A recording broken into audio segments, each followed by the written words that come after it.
皆さんこんにちは。青と申します。ကျွန်တော်ဒီနေ့ကတော့ဘာတူကိုင်းလေးကိုပြောပြပေးမှာဖြစ်ပါတယ်။အဲဆိုတော့ကျွန်တော်မိကုလေးရင်ပတ်ကြည့်မယ်ပေါ့နော်။スカイダイモンドがすぐに見つかるようにするにはどうすればいいですか။အဲ့နော်။အဲ့တော့အသုံးပြုခြင်းတဲ့ပစ္စည်းတွေကိုချက်ချင်းပဲရှာဖွေအောင်နော်။ရှာဖွေလို့ရအောင်ပြုလုပ်တာဘယ်လိုလုပ်ရင်ရမလဲ။ရနော်။ချက်ချင်းပဲဘာမှတွေ့အောင်ဘယ်လိုလုပ်ရမလဲ။ရနော်။အဲဆိုရင်အခြေခံကြည့်မယ်။スカイマイにモノに住所を書きます。အသုံးမပြုခင်မှာပေါ့နော်။အသုံးမပြုခင်မှာတဲ့ဒီပစ္စည်းတွေမှာဘာမှတော့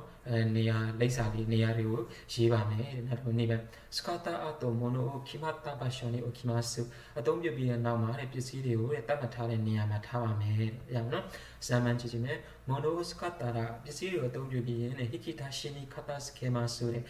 အန်ဆာထဲမှာတိတ်ဆဲရမယ်တဲ့နောက်တော့ရောမယ်モノをスカタアと棚に置きますပစ္စည်းတွေကိုအသုံးပြုပြီးတဲ့နောက်မှာ棚に置きますဆိုတာမှာတော့စင်ပေါ်မှာထားရမယ်လို့ပြောတယ်โอเคကျွန်တော်အကိုအသုံးပြုခြင်းတဲ့ပစ္စည်းကိုချက်ချင်းရှာတွေ့နိုင်မှုအတွက်ဘယ်လိုလုပ်ရင်ရမလဲโอเคနော်အဲ့ဒါကိုကျွန်တော်တို့ကစာပေဖတ်ကြည့်မယ်あなたは使いたいものがいつもすぐに見つかりますかနော်မြင်လားတဲ့ကိုအသုံးပြုခြင်းတဲ့ပစ္စည်းကိုတဲ့အများအားချက်ချင်းပဲရှာတွေ့ပါလားတဲ့見つからないという人はနော်မတွေ့တဲ့လူတွေကတော့တဲ့それぞれのものの住所が決まっていないことは多いですသူပြောတယ်それぞれのものပစ္စည်းအတိအကျနေရာကိုတဲ့တတ်မှတ်မထားတာများပါတယ်တဲ့နော်ဒီလိုမျိုးပစ္စည်းတစ်ခုကိုအသုံးပြုခြင်းတဲ့ကမှာချက်ချင်းရှာမတွေ့ဘူးဆိုတာဘာဖြစ်မှာတော့နေရာတတ်မှတ်မထားလို့ရနော်အဲဆို人に住所があるようにလူတွေမှာလည်းနေရာတတ်မှတ်ထားတာရှိတယ်လို့တဲ့နေရာတရားရှိတယ်လို့တဲ့モノにも住所を決めますတဲ့ပစ္စည်းတွေမှာလည်းပဲနေရာတွေကိုတတ်မှတ်ထားရမှာမယ်တဲ့例えばဥပမာအနေနဲ့ပြောရမယ်ဆိုရင်パンはそれでဒီပေါင်းတင်ပေါ့နော်စကွဲの一番上の引き出しနော်စပွဲရဲ့ဘာမှတော့အပေါ်ဆုံးမှရှိတဲ့အန်ဆွဲမှာထည့်မယ်တဲ့鍵は玄関の横の棚というようにတဲ့တော့ကြတော့အိမ်ဝင်ပေါက်ရဲ့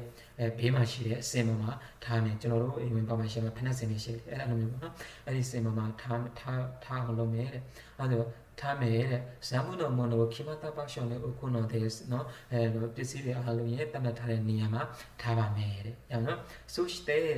အဲ့နာမှာ何かを使ったအသုံးပြုပြီးရင်忙しくても必ず初めにあった場所に置きましょうနော်ဘလောက်ပဲလို့ရှော့ပေါ့နော်တေချာပေါ့ဘာမှတော့ကိုယူခဲ့တဲ့နေရာမှာပြန်ထားပါတဲ့အဲ့ဆိုဆိုရပါအဲ့လိုလုပ်မယ်ဆိုရင်စကနီစီတိုင်းတုခိနော်နောက်တစ်ချိန်ကိုသုံးပြချင်တဲ့ခါမှာစကနီမစ်ကဲကိုတော့တက်ခိမတ်ချက်ချင်းပဲရှာတွေ့ပါလိမ့်မယ်တဲ့ဟုတ်နော်အဲ့ဆိုတော့ပစ္စည်းတွေကိုအသုံးပြုရင်